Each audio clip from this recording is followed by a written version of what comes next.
My name is Emma. I am 32 years old. I work in a small office. I have a quiet life. One day, a new boss came to our office. His name is Daniel. He is 40 years old. He is kind and friendly. He smiles a lot. He speaks in a soft voice. He makes everyone feel happy. At first, he was just my boss. I said hello. I smiled. I went back to work. But after some time, I started to feel something. I liked talking to him. I liked hearing his voice. I felt warm when he looked at me. He asked me, "Are you okay today?" I said, "Yes, thank you," but my heart was beating fast. He made me laugh. He remembered small things I said. He stood near me when we talked.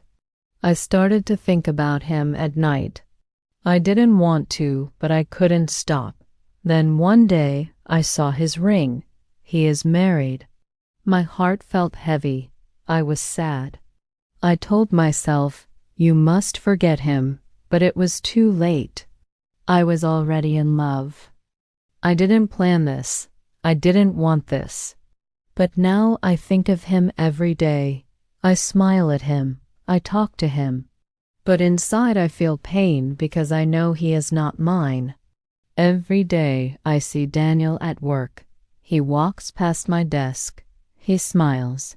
He says, "Good morning, Emma." I smile back and say, "Good morning." I try to look normal, but inside my heart is not quiet. It is loud. It says, "You love him." He doesn't know my secret. No one knows. I sit in meetings with him. He looks at the screen. I look at his face. I try not to stare, but it's hard. His voice is soft. His words are kind. I feel happy when I hear him talk. One day he stood close to me, very close. He helped me with my computer. His hand touched mine by mistake.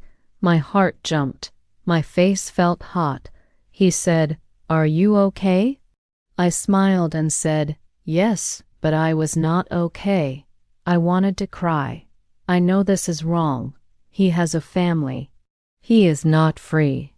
But love is not always good. Sometimes love hurts. Sometimes it is quiet like mine, a secret love, a silent love. When I go home, I think about him.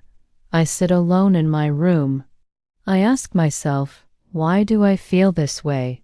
I don't know the answer. I only know one thing. I can't stop my heart. One Saturday, I went to the park. I wanted fresh air. I wanted to clear my mind. I sat on a bench and watched people walk by. Children played. Dogs ran. The sun was warm. I closed my eyes for a moment. Then I heard a voice I knew, Daniel. I opened my eyes. He was there just a few steps away, but he was not alone. A woman stood next to him. She was smiling. A little boy ran to them. Then a little girl followed. They laughed together. Daniel picked up the girl and kissed her head. That woman was his wife. Those were his children. I froze. My heart felt heavy. I could not move. They looked so happy. They looked like a perfect family. He looked different, not like my boss, but like a husband, like a father. He did not see me. I was glad. I turned my face away and looked at the trees. I wanted to cry, but I held the tears inside. I thought, this is real. He belongs to them, not to me. I sat there for a long time after they left. I felt empty. I felt small.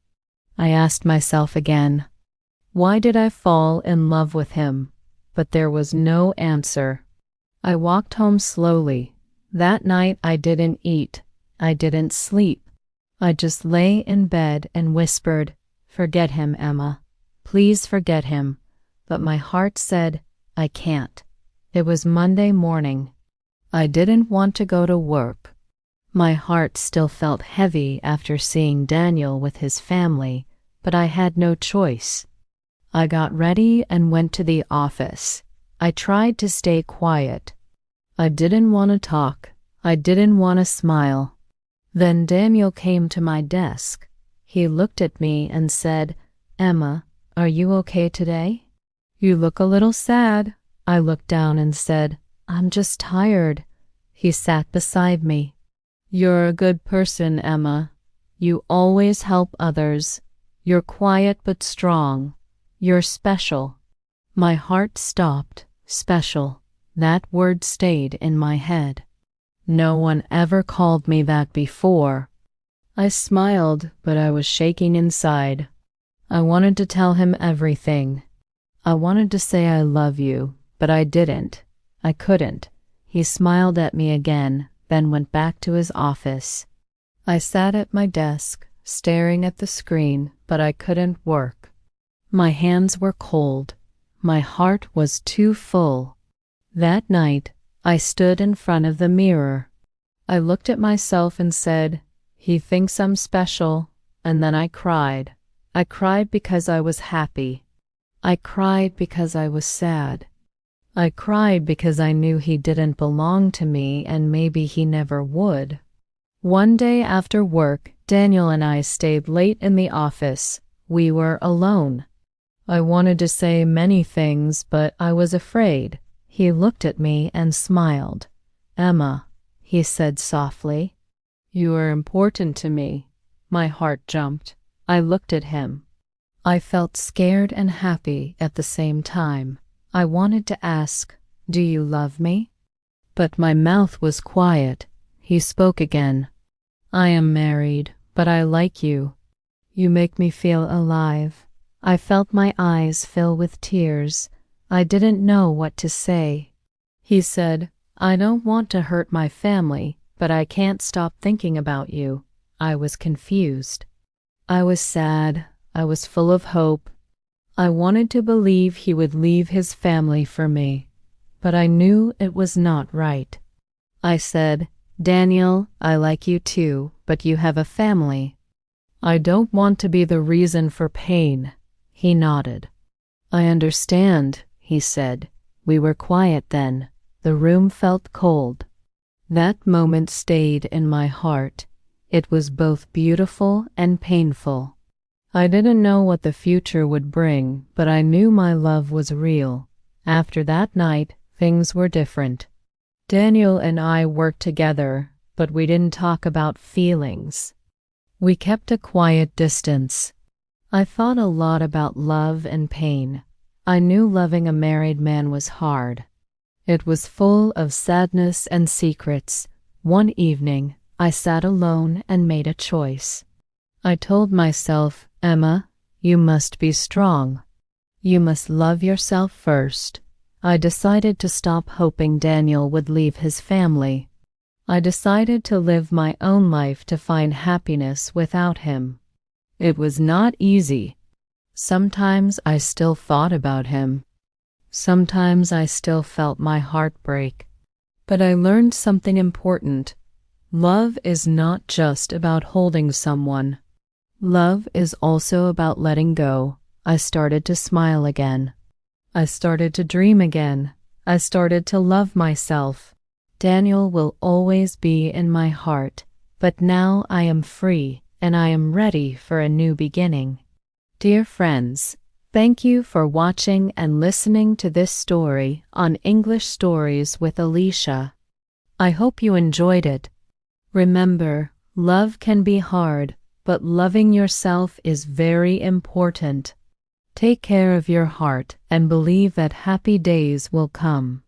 If you liked this story, please like the video and share it with your friends. I love reading your comments. Thank you for being here. See you soon in the next story. With love, Alicia. Thank you for watching. If you enjoyed this story, please give it a thumbs up and share it with your friends. Don't forget to subscribe to our channel for more English stories and lessons. Hit the bell icon to get notified when we post new videos. Your support means a lot to us. See you next time.